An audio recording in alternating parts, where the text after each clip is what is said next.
ఓం శ్రీ గురుభ్యో నమ. గం గణాధిపతయే నమ. శ్రీమాత్రే నమ.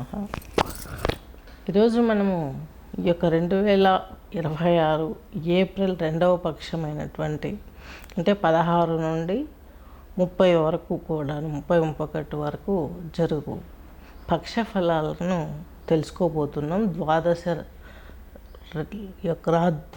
రాశులకి గోచారం తీసుకున్నట్లయితే రవి శుక్రులు వచ్చేసి మేషరాశిలో ఉన్నారు.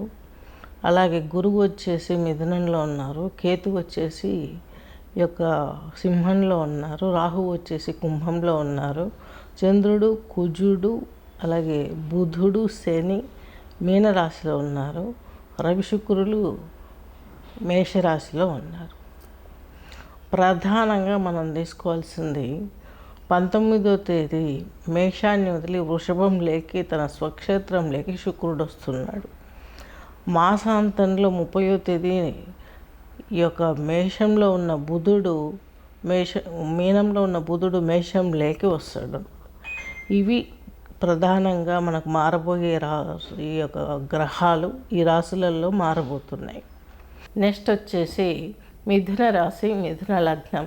మృగశిర నక్షత్రం 2 పాదాలు, ఆరుద్ర 4 పాదాలు, పునర్వసు 3 పాదాలు కలిపి మనకు ఈ యొక్క మిథున రాశి, మిథున లగ్నం కిందికి వస్తుంది. మీకు యొక్క శుక్రుడు వచ్చేసి మిథున రాశి వారికి వ్యయాధిపతి. ఆయన వచ్చేసి లాభంలో ఉన్నాడు, పర్వాలేదు, పంచమ లాభాధిపతి. దీని మూలంగా చక్కని అవకాశాలు స్పష్టంగా ఉన్నాయి. ఈయన మీకు దశమ కేంద్రంలో ఉంటాడు. తర్వాత మేషంలోకి 30వ తేదీ అంటే మాసాంతంలో వస్తాడు కాబట్టి పెద్దగా కన్సిడర్ చేయాల్సిన అవసరం లేదు. నెక్స్ట్ మాసంలో ఈయన వివరణ తెలుసుకోవడం చాలా ఇంపార్టెంట్. పైపెచ్చు ఈయన వచ్చేసి మీకు శనితోటి కలిసి ఉన్నాడు, రవితో కలిసి ఉన్నాడు 15 వరకు. ఈ విధంగా తీసుకున్నా కూడా బుధుడిని మనం చక్కగా కన్సిడర్ చేయము. అలాగే రాహుతో బుధుడు కలిసి ఉన్నటువంటి సమయంలో మాత్రం చాలా ఉద్వేగమైనటువంటి మనోభావాలు ఇవన్నీ కూడాను ఈ మిథున రాశి, మిథున లగ్నం వారు ఫేస్ చేశారు. చాలా వరకు నష్టాలు కూడా ఫేస్ చేసి ఉండే అవకాశాలు ఉన్నాయి.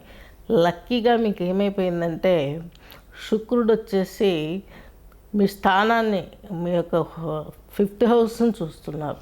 తద్మూలకంగా అంటే మీకు వ్యయాధిపతి అయినా పంచమాధిపతి అయినటువంటి శుక్రుడు 7వ వీక్షణ ద్వారా చూస్తున్నాడు కాబట్టి మీకు మంచి జరిగే అవకాశం చాలా స్పష్టంగా గోచరిస్తుంది. ఈ యొక్క మిథున రాశి, మిథున లగ్నం వారికి శుభకరమైనటువంటి కార్యక్రమాలలో మీరు ఉంటారు. షుగర్ ఇలాంటివి ఎక్స్పోజ్ అయ్యే అవకాశం ఉన్నాయి కాబట్టి బాడీలో ఎప్పటికప్పుడు హెల్త్, ఎక్సర్సైజెస్, ఫుడ్ పైన ఫోకస్ చేయండి. డాక్టర్ సలహాలు తీసుకోండి.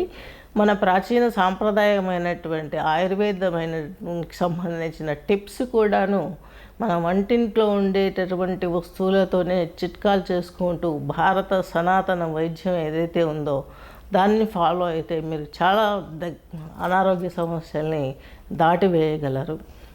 నెక్స్ట్ కేతు వచ్చేసి మీకు 3వ ఉన్నారు. దీని మూలంగా పెద్దగా మీకు లాభం సమకూరే అవకాశం ఏది కనిపించట్లేదు. నెక్స్ట్ వచ్చేసి ఈ యొక్క శుక్రుడు మీకు 7మంలో ఉండి ఇలా జరిగింది. తర్వాత 19 తర్వాత ఈయన వృశ్చిక రాశిని చూస్తారు. తద్మూలకంగా ఏమవుతుంది, వృశ్చిక రాశిలో మీకు జీవిత భాగస్వామి, అలాగే సొసైటీలో ఉన్నత వర్గమైనటువంటి వారితో సహజమైన మైత్రీ భావము ఇవన్నీ కలుగుతాయి. దాయాదులకు సంబంధించినటువంటి ప్రాబ్లమ్స్ కొన్ని సాల్వ్ అయ్యే అవకాశాలు ఉన్నాయి. ఉన్నత పదవులలో ఉన్నవారు మీకు పరిచయం అవ్వటం మూలంగా కొంత మీకు మానసిక ఊరట కలుగుతుంది. ఎన్నో సమస్యలుగా ఉంటుంది. అవన్నీ కూడా క్లియర్ అయ్యే అవకాశాలు చాలా స్పష్టంగా గోచరిస్తున్నాయి.